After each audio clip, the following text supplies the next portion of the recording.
यं देवा पञ्जलिना वंसन्ति तं देवदेवमह्यं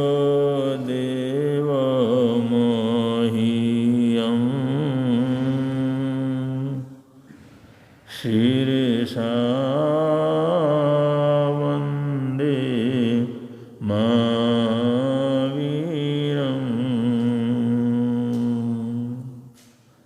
एको वीणमुकारो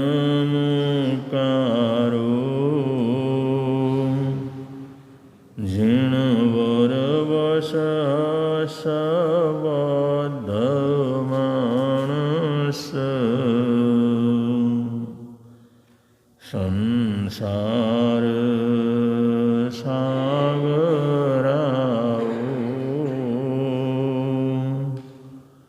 तारे नारं नारीं वा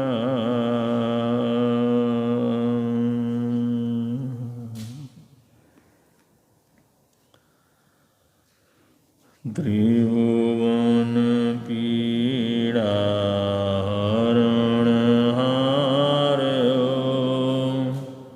तुमको मेरा नमस्कार। सर्व जगत के अलंकार प्रणाम तुम्हें मेरा हर बार। तीन जगत के नाथ आपके चरणों में जाऊं बलिहार। भवसागर के शोषण करता तुमको वंदन बारंबार। भवसागर के शोषण करता तुमको वंदन बारंबार।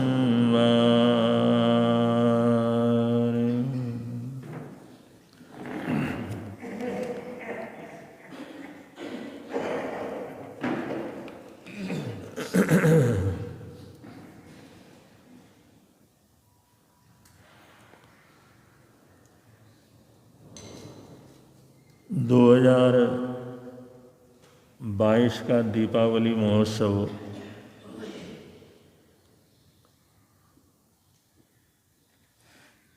ये पूरी दुनिया के लिए, पूरे संसार के लिए एक अद्भुत और आश्चर्यजनक पर्व बन चुका है।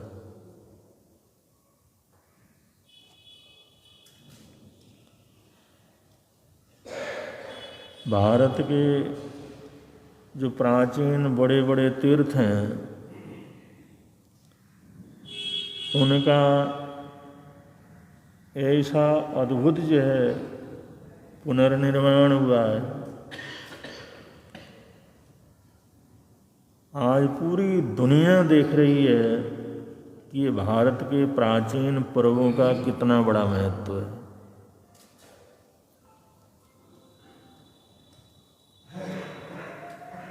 हम तो ये सोचते हैं जैसे सनातन परंपरा में ये भाई रामचंद्र जी अयोध्या में लौटे तो दीपमालिका की थी। वास्तव में उस समय लौटे थे, उस समय भी इतने दीपक नहीं जलाए होंगे, थोड़े से जलाए होंगे। प्रकाश किया होगा, लेकिन 15-15 लाख दीपक और रोशनी की वो व्यवस्था, आज पूरी दुनिया हैरान परेशान है कि पर्व किस तरह से मनाए जाते हैं। भारतवर्षों को पर्वों का देश कैसे कहा जाता है। अब ये पूरी दुनिया ये पूछ रही है, पूरी दुनिया के सामने ये प्रश्न है कि ये सब पहले तो कभी होता नहीं था, इन्हीं सालों में क्यों हुआ। तो सारी दुनिया को ये पता लगा है इस समय हिंदू धर्म के ऊपर विश्वास रखने वाली सरकार है। ये भारतीय संस्कृति की सरकार है। ये भारतीय सोच और विचारों से बनी हुई सरकार है। इसलिए जो भारत की प्राचीन जो जाहो जलाली है वो संपूर्ण दुनिया के सामने प्रकट हो रहा है। तो ये देश का जो अमृत महोत्सव है, देश की स्वतंत्रता का, वास्तव में अमृत महोत्सव हुआ है। जैसी भावनाएं, जैसा सोच, जैसे प्लान, जैसी व्यवस्थाएं दी गई हैं और जैसी शांति इस समय देश के अंदर छाई हुई है, वरना वो छोटी मोटी दिवाली के लिए भी कितने दंगे फसाद हो जाते। जरा जरा सी बातों के ऊपर सांप्रदायिक दंगे किस तरह से होते हैं। मोदी सरकार की जो मंशा है और हिंदुत्व के प्रति समर्पण का भाव है, आज सारी दुनिया देखती है। ये देश का प्रधानमंत्री मंदिर में जाता है और पूरा सन्यासी बन करके बाहर निकलता है।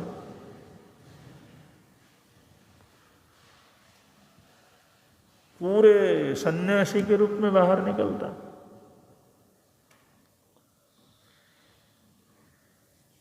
तो भारतीय जो चिंतन है, भारतीय सोच है, भारतीय जाहो जलाली है,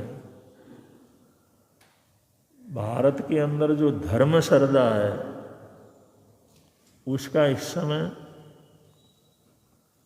सर्वोच्च प्रचार प्रसार पूरी दुनिया के अंदर हो रहा है कि भारत क्या है, भारत की सोच क्या है। अब आगे आने वाले दिन ऐसे ही हैं, हर दिन हर महीना पर्व के रूप में। ये हम सब भारतीयों के लिए बड़े गौरव की बात है। और इस गौरवमयी वातावरण में संपूर्ण जैन समाज ने अपने हिसाब से भगवान महावीर स्वामी का निर्माण महोत्सव मनाया। तेले आदि तपस्या की आराधना की, तरह तरह के अनुष्ठान संपन्न किए। तो ये दीपावली जितनी शांति से, जितने सुखद अवस्था में और जितने ऐतिहासिक रूप से जो है व्यतीत हुआ है, ये सब के लिए बड़े गौरव की बात है।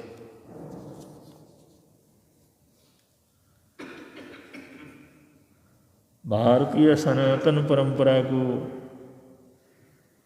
एक नई सोच, एक नई चेतना जो है प्रदान की गई है। क्योंकि सनातन परंपरा उसको कहते हैं जो जन्म मरण को मानता है। सनातन परंपरा उसी को कहते हैं भाई आत्मा कभी मरती नहीं है। सनातन परंपरा उसी को कहते हैं कभी ये जगत खत्म होता नहीं है, पहले से था, अब भी है, हमेशा ही रहेगा। तो ये सनातन परंपरा हमारे भारत के अंदर जो भी हैं सभी सनातन परंपरा के अंतर्गत आते हैं। वेदों को मानने वाले ब्राह्मण परंपरा कहलाती है, बुद्ध के उपदेश के अनुसार चलने वाला बौद्ध कहलाता है। नानक गुरु के उपदेश के अनुसार चलने वाला सिख कहलाता है। भगवान महावीर स्वामी की परंपरा में हम लोग हैं, हम लोग जैन कहलाते हैं। लेकिन सबकी विचारधाराएं करीबन करीबन सनातन विचारधाराएं हैं। पूजा पद्धति के अंदर अंतर है, लेकिन ये भारतीय संस्कृतियाँ, भारतीय परंपराएं सब सनातन प्रवृत्ति को मानने वाले। और दुनिया में जैसा हमारा भारतीय धर्म है, ऐसा दुनिया में कहीं दूसरा धर्म नहीं है। चाहे सारी दुनिया के देश ईसाइयत को मानते हों, इस्लाम को मानते हों, लेकिन भारतीय सोच का कभी कोई मुकाबला नहीं कर सकते। इनमें तो क्या है, हमारे भगवान के विरोध में कुछ बोल दिया, मार दो, खत्म कर दो। हमारे शास्त्र के विरोध में कोई बोल दिया तो खत्म कर दो। ऐसा जाहिल भाव, अरे इसने भगवान के संबंध में ऐसे बोल दिया, उनका अपमान कर दिया, खत्म कर दो, मार दो। ये दूसरे धर्म वालों को क्या, उनके अपना धर्म मानने वाले जो लोग हैं, उनको भी हजारों लाखों लोगों को सिर्फ इसलिए मार देते हैं कि इसने हमारे भगवान का अपमान कर दिया। सिर्फ दूसरे को मारते हैं ऐसा नहीं। और हमारे देश में दो तरह के लोग चलते हैं, एक तो आस्तिक और दूसरे नास्तिक। एक तो भगवान की पूजा करने वाले और नास्तिक भगवान का विरोध करने वाले। जो भगवान को विरोध करते हैं, नहीं कोई भगवान नहीं है, कोई परमात्मा नहीं है, कोई जन्म मरण नहीं है, ये सब झूठ है, ये सब बकवास है, ऐसे करने वाले नास्तिक कहलाते हैं। वो भी हिंदू हैं, वो भी हिंदू। वो हमारा देश, हमारी संस्कृति उसको खत्म नहीं करता, भगवान को मानता नहीं, मार दो इसको, खत्म कर दो, ऐसा कभी सोच ही पैदा नहीं। और यहाँ पर हर शास्त्र के ऊपर डिबेट होता है, शास्त्रार्थ होता है। कोई भी दर्शन हो, अगर तुम मानते हो ये दर्शन सत्य है तो बैठ करके शास्त्रार्थ करो। ये पुरानी परंपरा। यहाँ ऐसा नहीं है किसी को अब वो विरोध कर दिया तो खत्म कर दो। तो ऐसा ही तो ये इस्लाम दुनिया के अंदर फैला, या ईसाई दुनिया के अंदर फैली है, इसी तरह से फैली है, तलवार के बल पर। जो माने ठीक है, न माने खत्म कर दो, माने ठीक है, न माने खत्म कर दो। भाई हमारे को मानता है तो ठीक है, नहीं मानता है तो उसको खत्म कर दो, कोई दूसरा रास्ता ही नहीं। ये सब फैले हैं तो जहालियत से फैले, तलवार के बल पर फैले। लेकिन भारतीय सोच, भारतीय विचारधारा, इसके अंदर सर्व कल्याण की भावना, सर्वे भवन्तु सुखिनः, सर्वे सन्तु निरामया, सबकी रक्षा हो, प्रकृति की रक्षा हो, जीव जंतुओं की रक्षा हो। तो भारतीय सोच इतनी ऊंची सोच है, इतनी ऊंची संस्कृति है, इसके साथ किसी भी दूसरे धर्म से, जो दूसरे मुल्क के हैं, उनसे इसका बराबरी कहना, बराबर धर्म तो बराबर कहना, ये वास्तव के अंदर झूठ होता है, असत्य है। जो भारतीय सोच है, भारतीय चिंतन है, भारतीय धर्म है, ये अपने आप में बिल्कुल अलग है। तो हमारी सोच अद्भुत है,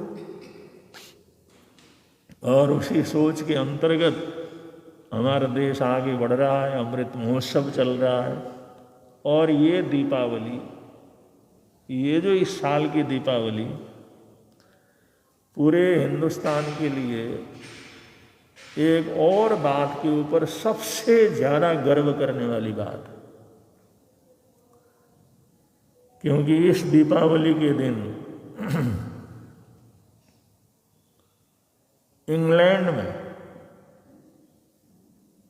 जो अंग्रेजों का देश है, जिन लोगों ने 200 वर्ष तक हिंदुस्तान को लूटा, गुलाम बना करके रखा, इतने अन्याय और अत्याचार किए, हमारे देश के लोगों के साथ इतनी जहालियत की, 200 वर्ष तक जिस देश को उन्होंने लूटा, उस देश का प्रधानमंत्री आज ऋषि सुनक हमारे देश के भारतीय हैं। 75 वर्ष के अंदर क्या कुछ बदल जाता है। जो लोग कहते थे हमारे राज्य में कभी सूर्य अस्त नहीं होता, हम सारी दुनिया के मालिक हैं, राज करने का अधिकार तो हमारा ही है, राजा तो हम ही हैं, लेकिन उनके ऊपर आज हमारे देश का भारतीय मूल के ऋषि सुनक, नाम भी योगानुयोग ऋषि मुनियों का ही चल रहा है सारा दुनिया, साधु संतों का ही चल रहा है सारा। वो भी पीछे देखा होगा मोदी जैसा ही हो,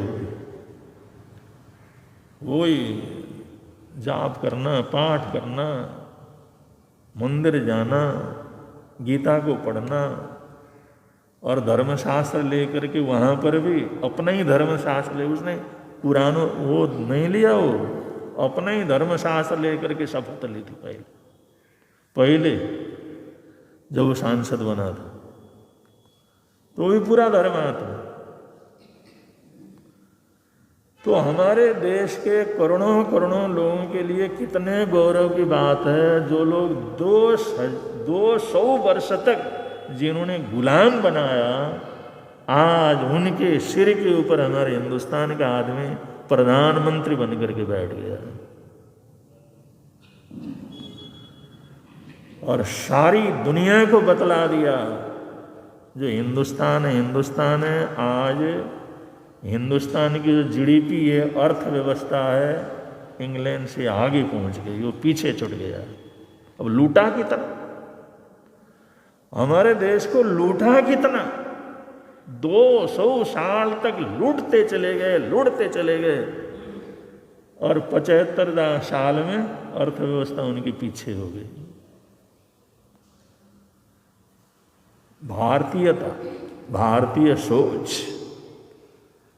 और इंग्लैंड में जो सबसे अमीर लोगों की जो 100 की लिस्ट है, सबसे अमीर व्यक्तियों की 100 की लिस्ट है, उसमें शुरू के जो 10 है उनमें 6 तो हिंदुस्तानी है। वहां के उद्योगपति हिंदुस्तानी, और लाखों व्यक्ति जो अंग्रेज हैं उनको नौकरी देते हैं। लाखों की संख्या में वो अंग्रेज लोग, गोरे लोग जो हमारे देश में जो रेल चलाई, तो पहले डिब्बे के अंदर बैठने नहीं देते, काला आदमी है इसको नहीं बैठ सकता, भारतीय नहीं बैठ सकता है, वो कान पकड़ करके बाहर फेंक देते थे। कोई फर्स्ट क्लास के डिब्बे के अंदर सफर नहीं कर सकता था, वो कहते ये अंग्रेजों के लिए है, हम गोरे लोग हैं। आज लाखों उन गोरों को हमारे देश के उद्योगपति, भारतीय उद्योगपति उनको काम देते हैं, धंधा देते हैं, नौकरी देते हैं, उनकी कंपनियों के अंदर नौकरी करते हैं। टॉप 10 में 6 जय भारतीय हैं। और ऋषि सुनक की जो पत्नी है उसने अभी इंग्लैंड की नागरिकता नहीं ली है।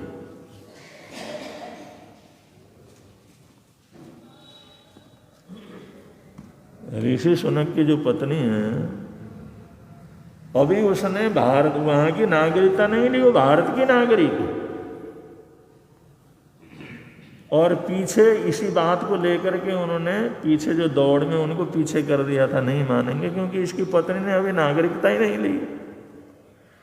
अरे इसकी पत्नी अभी जो हमारे इंग्लैंड की नागरिक नहीं है, उसके पति को प्रधानमंत्री बना,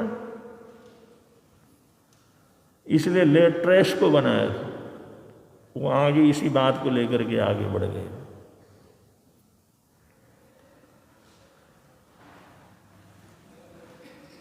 तो उसने अभी तक वहाँ की नागरिकता नहीं ली, और उसके बाद दौलत कितना, जो वहाँ की महारानी एलिजाबेथ है, उसके बाद जितनी दौलत है उससे 1.5 गुनी दौलत तो इसके पास है।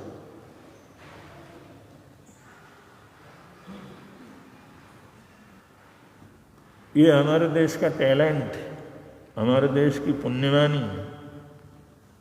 जिस देश ने गुलाम बनाया वहाँ जाकर के आज क्या हो, जाओ जलाली अपने दिखाइए। अब ये आदमी प्रधानमंत्री की गद्दी के ऊपर कल बैठ गया है, मतलब निश्चित हो गया है उसका बनना।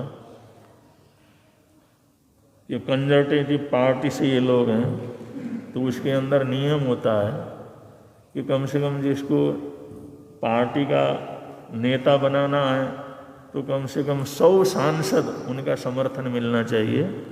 तो उसमें 2-3 और भी थे। पिछला जो प्रधानमंत्री था बोरिस जॉनसन, वो भी दौड़ के अंदर था। पेनी मार्डाट, वो भी दौड़ के अंदर थी, हम थी।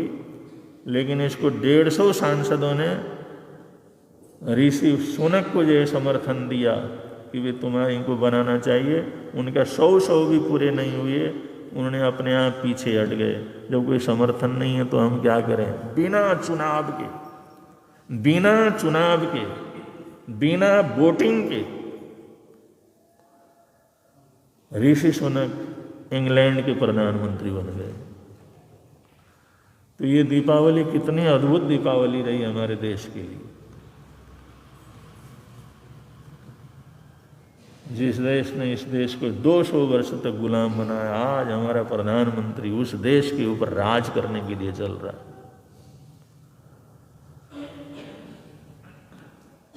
तो हमारी भारतीयता है, ये अपने आप में अद्भुत है। ठीक है, पीछे कुछ ऐसा जो है भारतीयता को जो है सपोर्ट करने वाली सरकार नहीं रही, हर जगह पर इसको डैमेज करने शुरू कर दिए अपने ही लोग जो हिंदू कहलाते हैं, भारतीय कहलाते हैं, लेकिन वास्तव के अंदर उनमें भारतीयता नहीं है। वो देशद्रोही हैं जो भारतीय संस्कृति का विरोध करते हैं। उन लोगों की वजह से हमारी संस्कृति पीछे रह रही थी।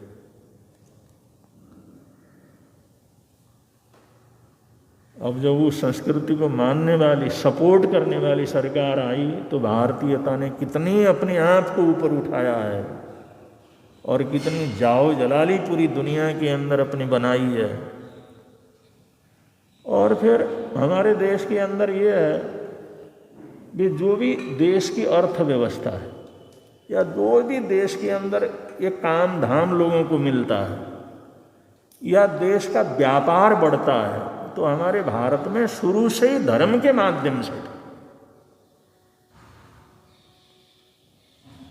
और वैष्णो देवी के अंदर वो कटरा इतना बड़ा शहर है, वहाँ क्या है, वो सारी जो व्यवस्था चलती है, इतना जो है पैसा आता है, कमाई क्या?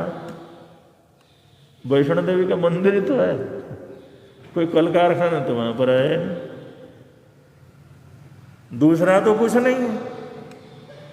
सिर्फ एक वैष्णव देवी के प्रति श्रद्धा होने की वजह से हजारों लाखों करोड़ों लोग, लाखों परिवार बड़े आराम से गुजारा कर लेते। सबको काम मिल जाता है, धंधा मिल जाता है, नौकरी मिल जाती है। आए क्या? तो हमारा देश धर्म प्रधान देश। तो ये लोग सोचते थे धर्म से थोड़ी होता है, धर्म से जो है अर्थव्यवस्था थोड़ी बढ़ती है। बढ़ती क्यों नहीं? श्रद्धा से बढ़ती है। तिरुपति के अंदर जाते हैं तो क्या, तिरुपति का इतना बड़ा शहर है, वहां जो इतना पैसा आता है, ये सरकार वाले अरबों रुपया लेते हैं, यही लेते हैं। लूटते हैं अपने मंदिरों में, और ये देते हैं मदरसों में दे देंगे, दूसरे में दे देंगे, ईसाइयों में दे देंगे, दूसरे में दे देंगे, और अपने धर्म वालों को लूटते हैं। और वहाँ पर कौन से कल कारखाने हैं? मंदिर तो है, आस्था है। तो इसलिए हमारे देश की सरकार ने देखा आस्था स्थलों को, जो हमारे श्रद्धा के केंद्र हैं, उनका डेवलप करेंगे, जीडीपी अपने आप बढ़ेगी, कारोबार अपने आप बढ़ेगा, धंधा अपने आप बढ़ेगा, और लाखों लाखों करोड़ों लोगों को अपने आप जो है नौकरी मिल जाएगी, मिल ही रही। वहाँ कनेक्टिविटी बनाने के लिए इतने रेल के मार्ग बन रहे हैं, इतने सड़क बन रहे हैं, इतना सजावट का काम हो रहा है, करोड़ों करोड़ों हजारों हजारों करोड़ों की संपत्ति उसके अंदर लगाई जा रही है। आखिर काम धंधा तो मिल रहा है ना सब। तो ये धर्म प्रधान देश है, कृषि प्रधान देश है। अगर यहाँ की कृषि बराबर बनी रहे और धर्म की आस्था उसका सम्मान बना रहे, तो हमारे देश को कोई पीछे नहीं कर सकता। इन्हीं चीज़ों से सोने की चिड़िया बना था, इन्हीं चीज़ों से सारी दुनिया का गुरु बना था। धर्म श्रद्धा, धार्मिक सोच, और दूसरा कृषि प्रधान देश।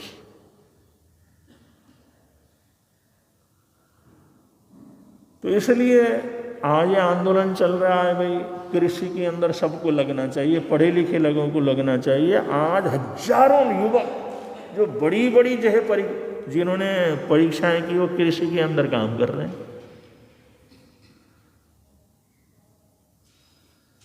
कृषि के अंदर काम कर रहे हैं। तो कितना कुछ काम हो रहा है। और हमारे ये ऋषभ बाबू, ये भी तो कृषि में काम कर रहे हैं। पार्श्व सावद्रा, उनके पिताजी सामने बैठे हैं। ये पढ़ा लिखा बच्चा है, कोई छोटा बच्चा नहीं है। आप सोचते हैं भाई छोटा सा ही है। और इनकी जो कंपनी है, कम से कम कितने लोग काम करते हैं वहाँ? तुम्हारी कंपनी में कितने काम करते हैं? हाँ, 120 आदमी काम करते हैं। और मजदूर वगैरह तो दुनिया भर के हैं। संवत्सरी में पर्यूषणों के अंदर वो पूरी कंपनी इन्होंने 8 दिन के लिए बंद कर दी। भाई हमारा पर्यूषण चल रहा है, तुम धर्म ध्यान कर लो। और उनके पिताजी हैं अपने राजेश जी सावद्रा, इनकी अलग फैक्ट्री। और ये परिवार आराध्य गुरुदेव से शुरू से जुड़ा हुआ, बिल्कुल घर जैसा अपना परिवार। इनकी माताजी ने जिस समय बीमार हो गई, तकलीफ हो गई, हालात खराब हो गए, उन्होंने सब काम कर लिया। डॉक्टर ने जवाब दे दिया, भाई अब जो है कोई इलाज की स्थिति नहीं है, आप घर लेकर के जाइए। तो धार्मिक परिवार है, गुरु भक्त परिवार है, अच्छे संस्कार वाला परिवार है।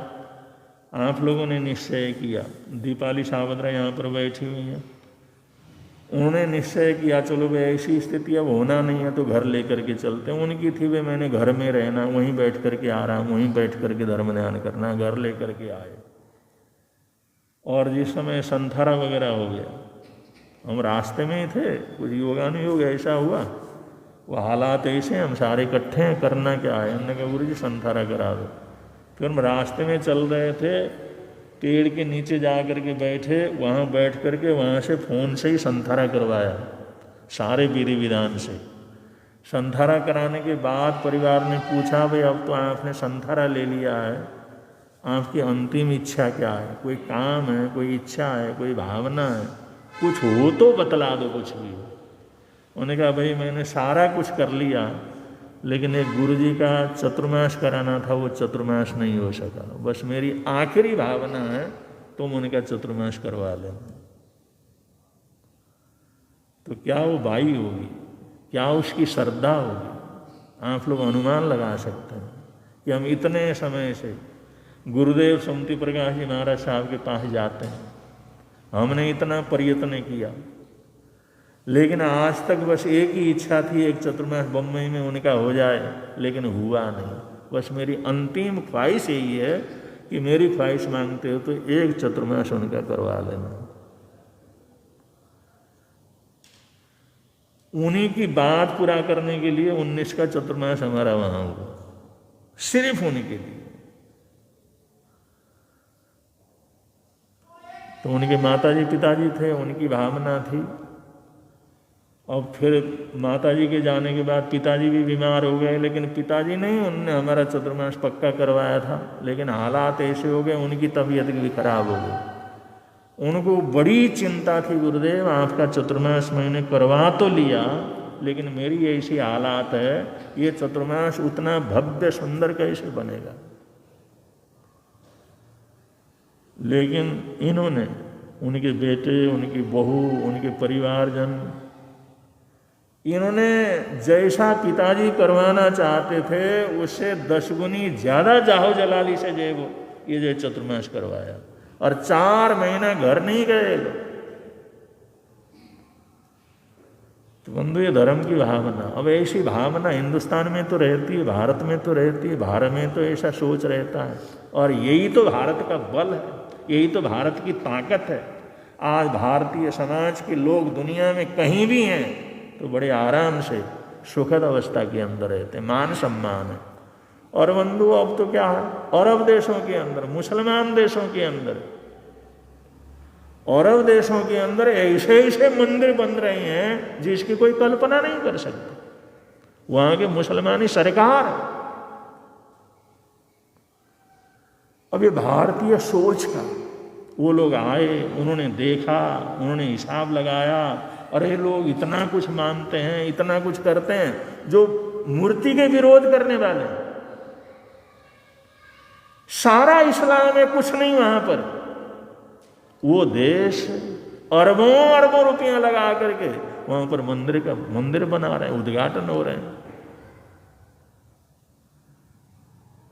अब ये भारत की भावना, जाओ जलाली, उसका ही तो प्रभाव है। वरना कोई मुस्लिम देश यहां आकर के मंदिर नहीं छोड़ते। हिंदुस्तान में आकर के उन्होंने मंदिरों को नहीं छोड़ा, लेकिन उनके देश में इतने भव्य मंदिर बने, ऐसे दिव्य मंदिर बने, और अपरंपार पैसा उसके अंदर लगाया, और ऐसी व्यवस्था है, दुनिया भर के लोग जाते हैं।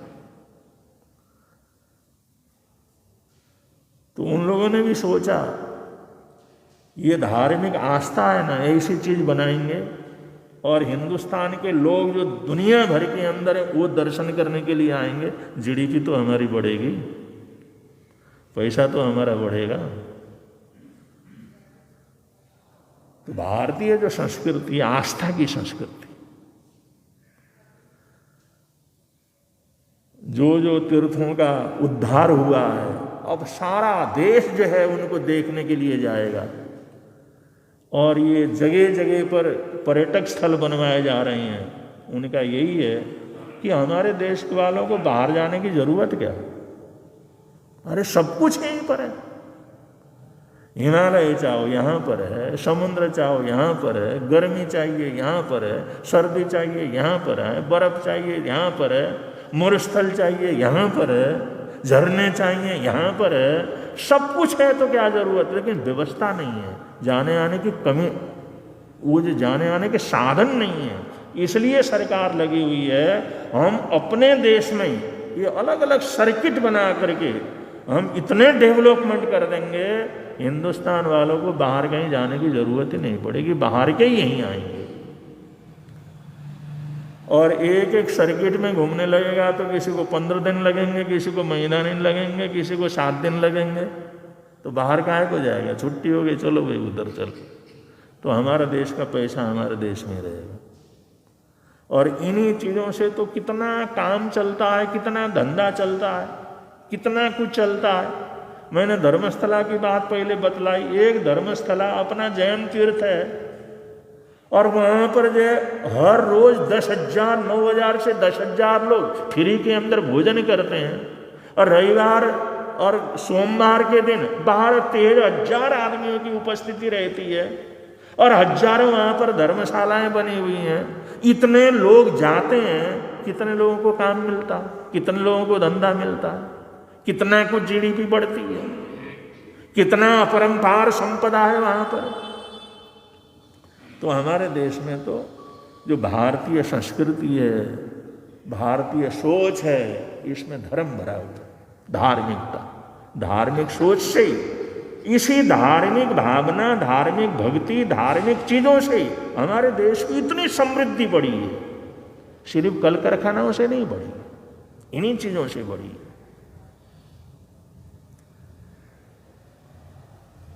तो ये सारी बातें हम सब के लिए गौरव की बात है। अब ये दीपावली के मौके पर ऐसा हुआ, इसलिए प्रसंगवश आप लोगों को बतलाया। और एक गौरव तो रहना चाहिए और एक जानकारी भी होनी चाहिए, अभिमान किसी का भी बचता नहीं है।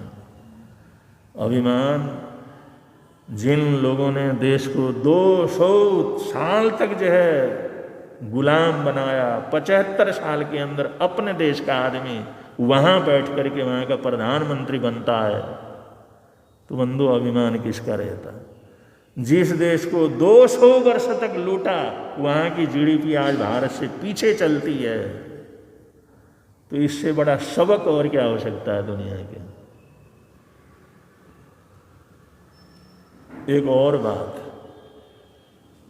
हमारी देश या दुनिया की आज सबसे बड़ी जो समस्या है प्रदूषण की, पोल्यूशन, प्रदूषण की। हमारा देश नहीं, दुनिया भर के जितने भी देश हैं वो सब ये इस पोल्यूशन का जो बढ़ रहा है, इससे क्या होगा। पोल्यूशन बढ़ता किससे? तेल का प्रयोग होता है, गाड़ियाँ चलती हैं, फैक्ट्रियाँ चलती हैं, सब जगह तेल का प्रयोग होता है, तेल से धुआं होता है, और बिजली बनाने के लिए उसके कोयले का प्रयोग वगैरह होता है। दुनिया भर के पेड़ वगैरह कटते हैं, कोयले होते हैं, कोयला निकाला जाता है, इससे जो कार्बन इतना बढ़ जाता है, उसकी वजह से प्रदूषण हो जाता है। और प्रदूषण होने से, ये प्रदूषण एक देश में नहीं, जितना भी देश विकास करने लगेगा तो गाड़ियाँ बढ़ेंगी, विकास करने लगा तो काम बढ़ेगा, काम बढ़ेगा तो तेल का खपत बढ़ेगा, तेल का खपत बढ़ेगा तो धुआं बढ़ेगा, धुआं बढ़ेगा तो गर्मी बढ़ेगी, गर्मी बढ़ेगी तो उसमें पोल्यूशन बढ़ेगा। तो पूरी दुनिया में, पूरे संसार के अंदर जो है ये जो पोल्यूशन बढ़ा, और इसका प्रभाव क्या हुआ, ग्लोबल वार्मिंग, पूरी दुनिया गर्म हो गई। अब वो गर्मी इतनी बढ़ी, गर्मी इतनी बढ़ी, तो इस पोल्यूशन के कारण, इस गर्मी के कारण जो हजारों वर्षों से जो हमारे ग्लेशियर थे, हिमालय के जो हिम के पहाड़ थे, वो सारे के सारे पिघलने शुरू हो गए, वो पिघलने शुरू हो गए। और जो सारी मौसम की व्यवस्था बनाने वाले हैं, सारी धरती का वातावरण ठीक रखने वाले हैं, जो हजारों वर्षों से ग्लेशियर बर्फ से भरे पड़े थे, वो सारे ग्लेशियर पिघलने लग गए। वो कहते हैं इसी तरह से पिघलते चले गए तो 8-10 साल में तो ऐसा होगा, ये सारा हिमालय का पानी समुद्र की तरफ आएगा, समुद्र की लेवल जो है 4-4, 5-5 फीट ऊपर बढ़ जाएगा। फिर कितना बड़ा विनाश होगा, इतना बड़ा, जितने शहर हैं, बड़े से बड़े शहर, नगर, वो सारे के सारे पानी के अंदर धंस जाएंगे। एक ग्लोबल वार्मिंग का आता रहता अखबार के अंदर, इसका क्या होगा, इसका क्या होगा। और प्रदूषण इसका फैला हुआ, तेल की खपत लगातार फैल रही है। और इतना ही नहीं, ओजोन परत जो है वो फट गया, ओजोन परत, उसके अंदर छेद पड़ गए हैं। मतलब हमारी जो भारत की, जो हमारे पृथ्वी का जो एक परत है, यहाँ का जो वातावरण का परत है, जिसको ओजोन परत कहते हैं, जो ओजोन परत सूर्य के अंदर से जो निकलने वाली गर्मी है, उसकी किरणें हैं, उनके अंदर जो बुरी किरणें हैं, खराब किरणें हैं, उनको रोकता है। लेकिन उस ओजोन परत के अंदर छेद हो गए बड़े बड़े, उस छेद में से अगर कोई सूर्य की किरणें आती हैं, वो सूर्य की किरणें हमारे शरीर के ऊपर पड़ती हैं तो सफ़ेद कोड़ हो जाता है। उन किरणों को झेल नहीं सकता कोई। ये तो ये प्रकृति का इतना अद्भुत है आधार, इसलिए हम सुरक्षित रहते हैं। अगर उन किरणों के अंदर हम रहे, उन किरणों के अंदर बैठे उठे, उनका प्रभाव हुआ तो हमारी चमड़ी सफेद हो जाती, जिसको सफेद कोढ़ कहते हैं। लाइलाज बीमारी है, दुनिया भर के लोग परेशान रहते हैं।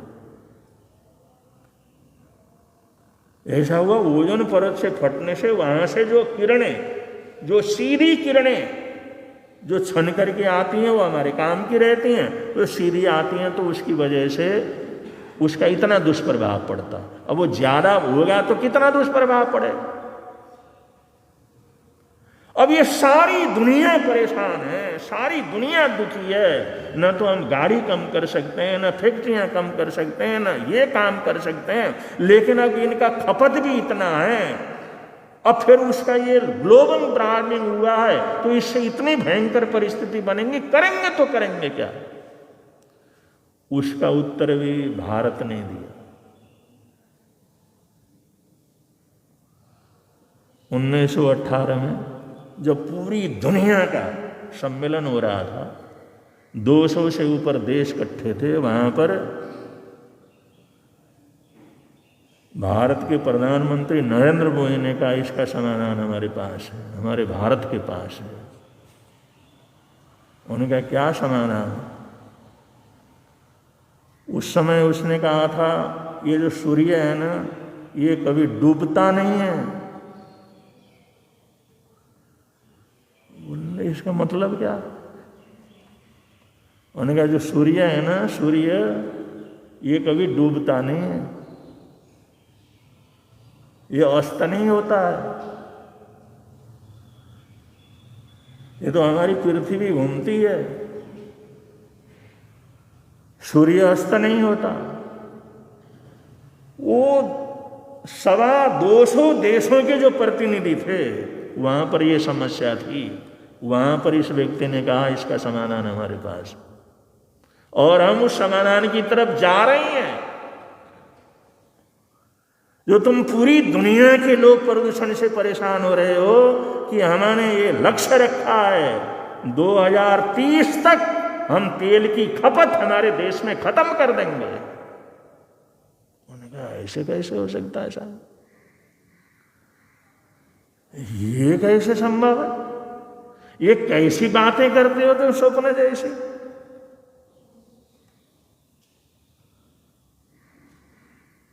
उन्हें कहा था हमारा लक्ष्य है 2030 तक हमारे हिंदुस्तान में, हमारे भारतवर्ष में तेल की खपत को समाप्त कर देंगे। वो तेल को हम लेंगे ही नहीं, उसकी जरूरत ही नहीं पड़ेगी। लोगों को लगे नरेंद्र मोदी तो पता नहीं कि उसके उस तक पहुंचना बड़ा मुश्किल हो जाता है ना उसकी सोच तक कौन पहुंचे। लोग इधर उधर जो है अपने पैर पाड़ते रहते हैं, वो पता नहीं कहाँ की सोचता है।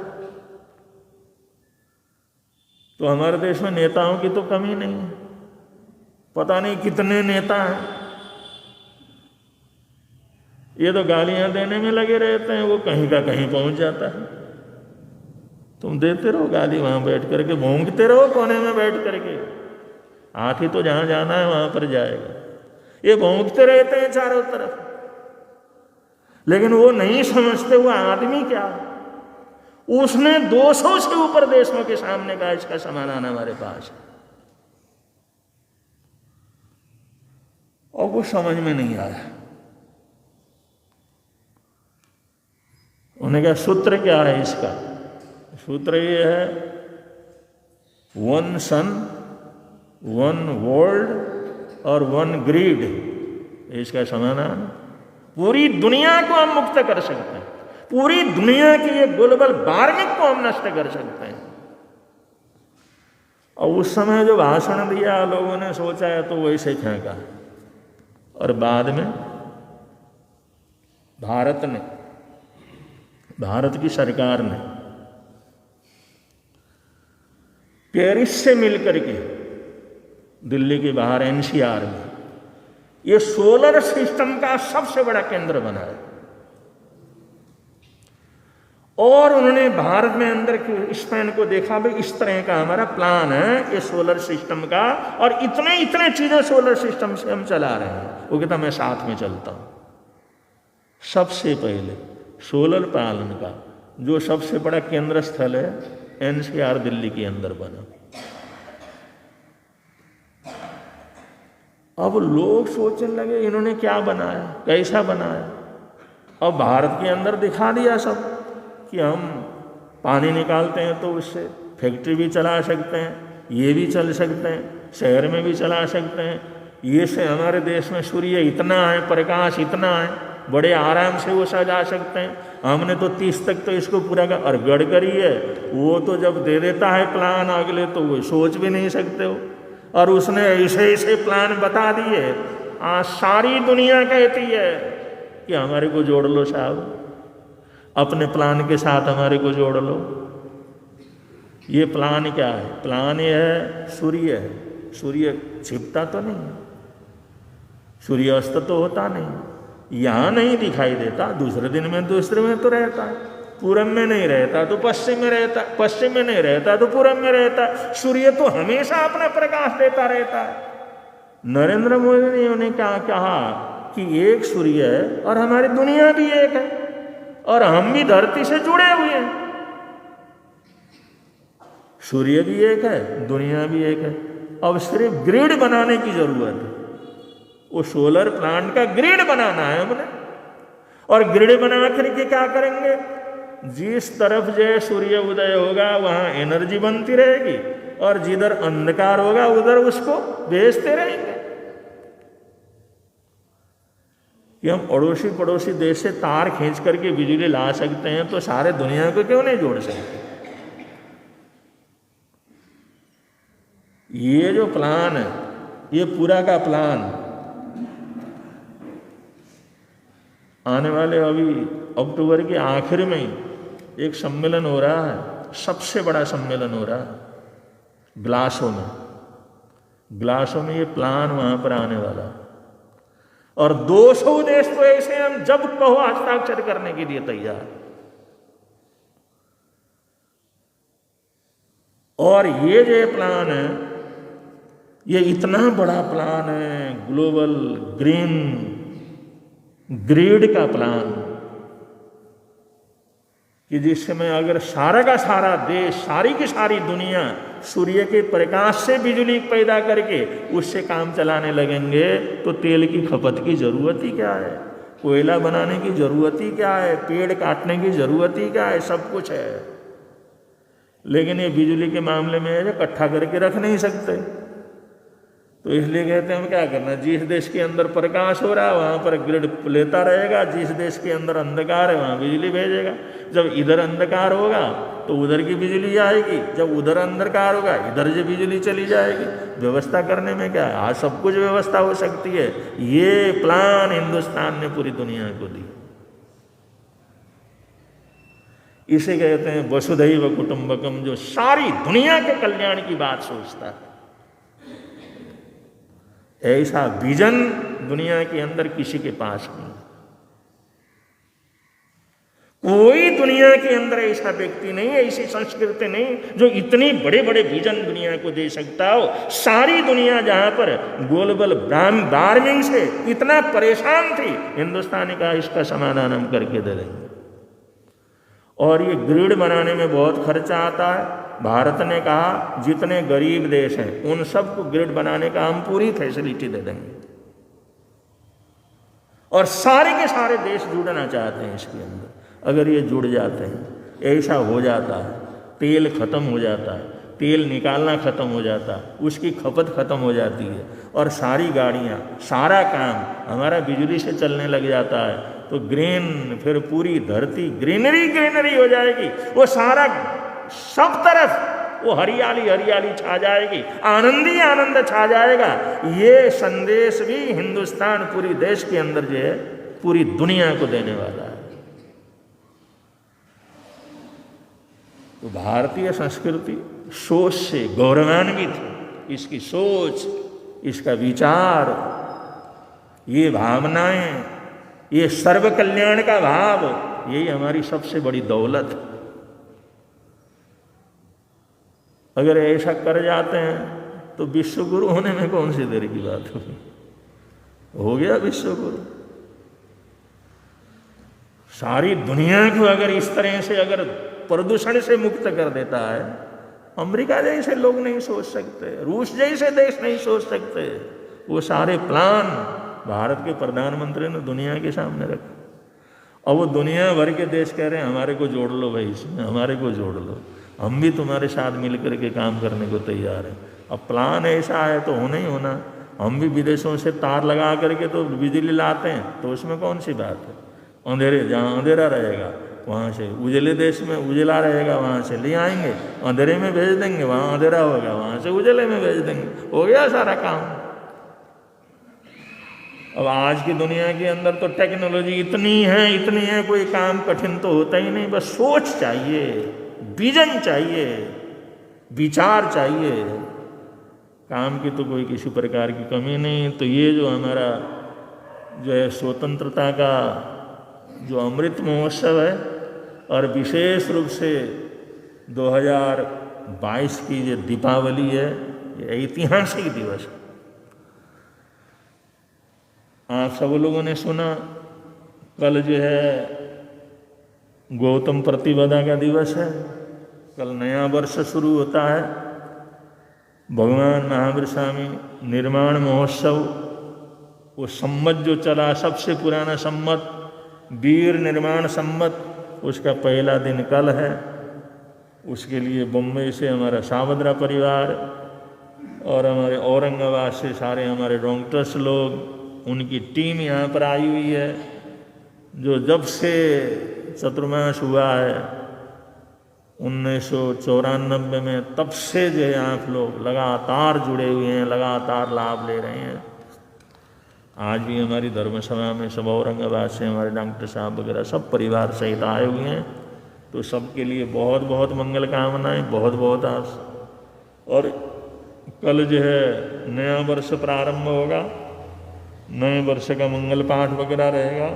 और कल ही हमारे आशीष महाराज साहब, उनकी तपस्या चल रही है। आज 30वां उपवास है, कल उनका 31वां उपवास होएगा, और कल 31वें उपवास की उनकी पचखामणी है। तो वो कार्यक्रम भी कल यहाँ पर संपन्न होगा।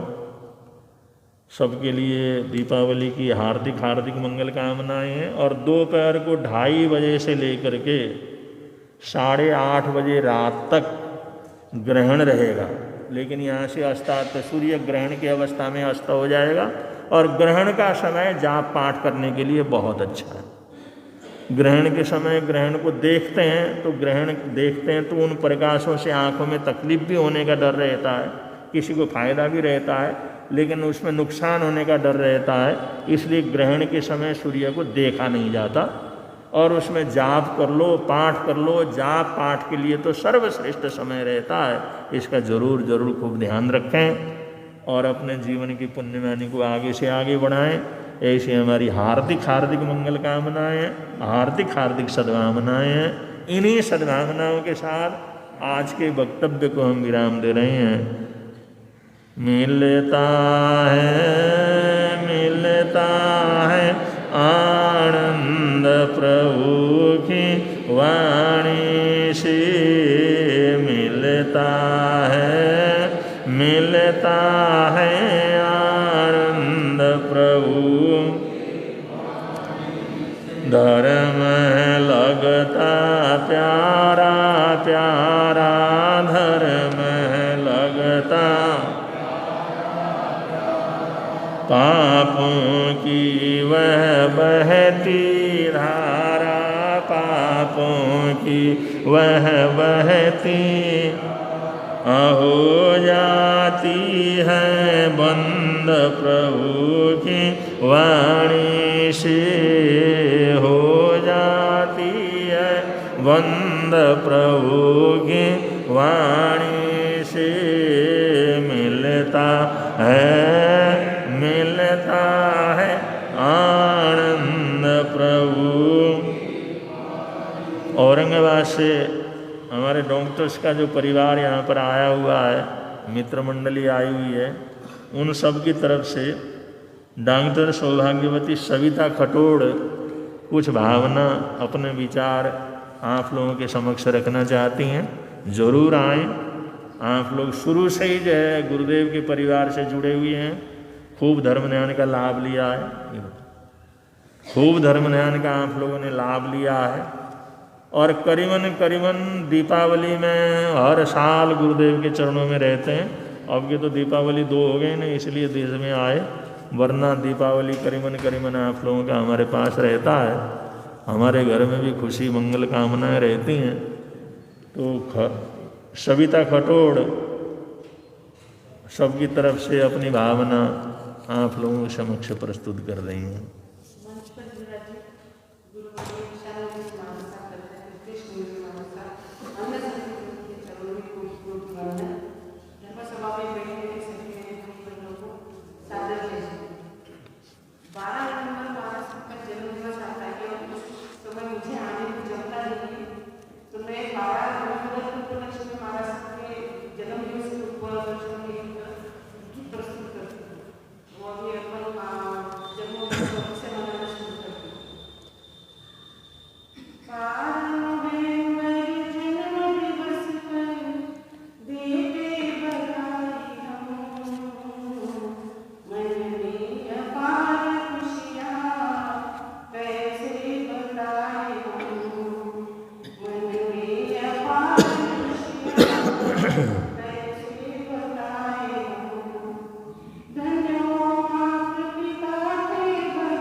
अच्छा जी।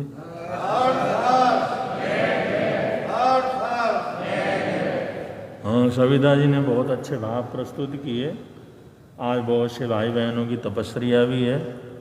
महासती सृजना जी महाराज, महासती अनुज्ञा जी महाराज साहब, उन्होंने कष्टी तेले की आराधना की है और कष्टी तेले की तपस्या उनकी चल रही है। महासती विशाखा जी महाराज साहब का आज तेला वो हो गया है, मौन पूर्वक उन्होंने तेला किया है। और ऐसे साधवियाँ भी अपनी तपस्या की आराधना साधना में है। और तपस्वी आशीष मुनि जी महाराज साहब तो मास खमन की कठोर उग्र तपस्या की आराधना साधना कर रहे हैं। आप लोगों में से किसी का व्यासना, एकासना व्यासना हो तो बचकान ले सकते हैं। आज के एकासने व्यासने का बचकान प्रसन्नते परिक्रम वो सरे वो सरे। आज का आयमिल उपवास अगर किसी का हो तो आज का जाप जो है करवा रहे हैं। आज का जाप है श्री सिमंदर भगवान को वंदन बारंबार। श्री सिमंदर स्वामी भगवान को वंदन बारंबार। श्री सिमंदर स्वामी भगवान को वंदन बारंबार। श्री सिमंदर स्वामी भगवान को वंदन। श्री राजेश जी सावत्रा, उनका आज बेला है। और सौभाग्यवती दीपाली सावत्रा, उनका भी आज बेला है। आपका आज के उपवास, आज का तिव्यार उपवास का बचका गोशरे गोशरे। आपके बेले तपस्या की आराधना चल रही है। आपका वर्षी तप भी चल रहा है। वर्षी तप के बीच में आपने बेले तपस्या की है। बहुत बहुत मंगल कामनाओं के साथ बेले का बचकान छठम बत्तम तिव्यार बेले का बचकान मन सब ऐसा वो सरे तपस्या करने वालों को, संघ की शान बढ़ाने वालों को। अब संघ की तरफ से सूचनाएं हैं, सूचनाओं के अनंतर मंगल पाठ होगा।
उनकी तरफ से महिला वर्ग में रहेगा। पुरुष वर्ग की ड्यूटी मानव मिलन विवाह संगीत रहेगी।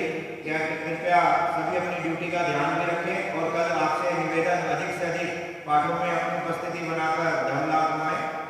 कल 26 तारीख पंडित उपाध्याय श्री हेमचंद जी महाराज साहब के सुशिष्य उपप्रवर्तक श्री आशीष मुनि जी महाराज साहब, उनका आज 30वां उपवास है। मैं पूरे श्री संघ की तरफ से आपकी तपस्या की सुख साका पूछता हूँ। कल उनके 31 उपवास की पछावनी रहेगी और उनका संघ की तरफ से सम्मान हार्दिक अभिनंदन किया जाएगा। जो भी क्लब उनका सम्मान अभिनंदन करना चाहें, चादर भेंट करना चाहें, कृपया वो अपने नाम दे दें ताकि व्यवस्था उस वक्त व्यवस्था बनाने में दिक्कत ना हो। कल बड़े गुरु जी का मंगल पाठ, नए साल का मंगल पाठ भी रहेगा। कल का कार्यक्रम 8:30 बजे से यहाँ पर गुरु निहाल दरबार में प्रारंभ होगा। कल ही पर्युषण पर्व के दौरान जिन्होंने 6, 7, 8वें पर्युषण में तेले तक की आराधना की थी या जिन्होंने 28 करी थी, जिनका सम्मान अभी रह गया था, उन सबका भी सम्मान श्री संघ की तरफ से यहाँ पर किया जाएगा। कल मंगल पाठ के बाद भावना का वितरण श्री डाली शाह, कीमतीलाल जैन, कल 2:30 से 4 बजे तक महिला संघ की तरफ से गुरु निहाल दरबार में सत्संग का आयोजन किया जाएगा। सत्संग के बाद प्रभावना भी महिला संघ की तरफ से दी जाएगी।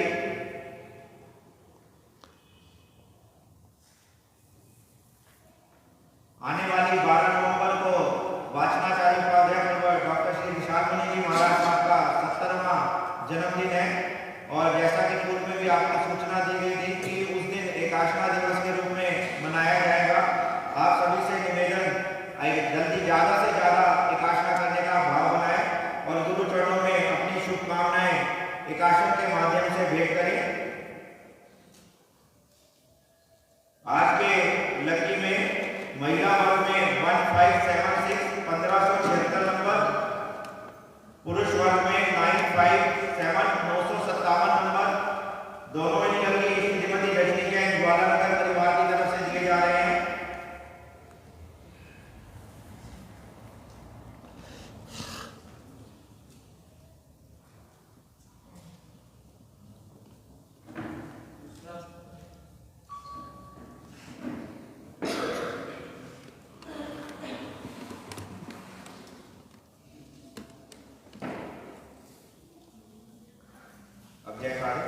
बोलिए शासन पति श्रवण भगवान महावीर स्वामी की जय।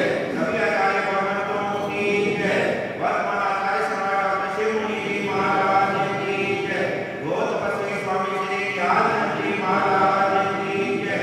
दादा गुरुदेव स्वामी श्री खूबचंद जी महाराज की जय। संत संरक्षक स्वामी श्री फूलचंद जी महाराज की जय। देवलोक काव्य उत्तर भारतीय प्रवर्तक गुरुदेव श्री शांति स्वरूप जी महाराज पंडित उपाध्याय श्री हेमचंद जी महाराज की जय। श्रवण संघ सलाहकार देश पिता में तपस्वी रत्न राज शिव पूज्य गुरुदेव श्री सुमति प्रकाश जी महाराज की जय। नेपाल हिंदू वाचनाचार्य उपाध्याय डॉक्टर श्री विशाल मुनि जी महाराज की जय। उत्तर भारतीय प्रवर्तक राष्ट्र संत श्री आशीष मुनि जी महाराज की जय। नवकार साधक पंडित श्री विचक्षण मुनि जी महाराज की जय। सब साधु साथियों की जय। जय धर्म की जय। श्रवण संघ की जय। आज के आनंद की जय। श्री चत्तारि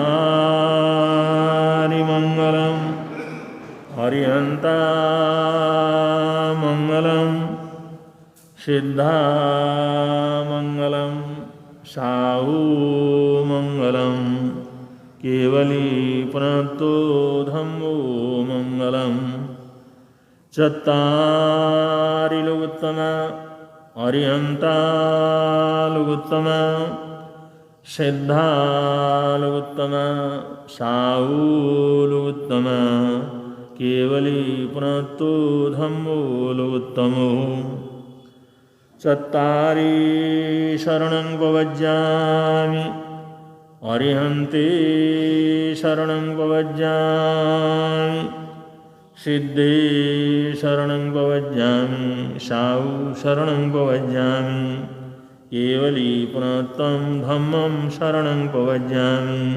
ये चार शरण दुख हरण जगत में और न शरण कोई होगा। जो भव प्राणी करे आराधन उसका अजर अमर पद होगा। उसका सदा ही मंगल होगा।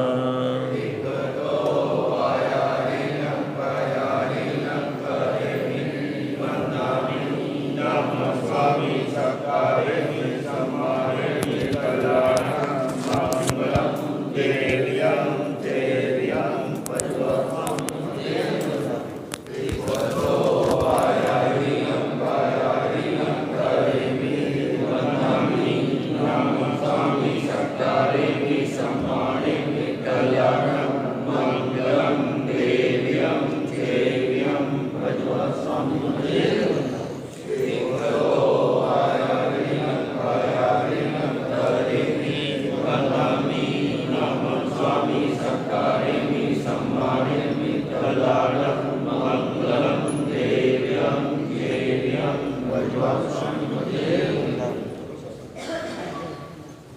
दोगढ़ से श्री सुरेश जी आए हैं, जो पहले भी यहाँ पर आकर अपनी सेवाएं देते हैं। जिन्हों उनको घुटने की तकलीफ हो, कृपया वो मंगल पाठ के बाद उनसे संपर्क कर सकते हैं।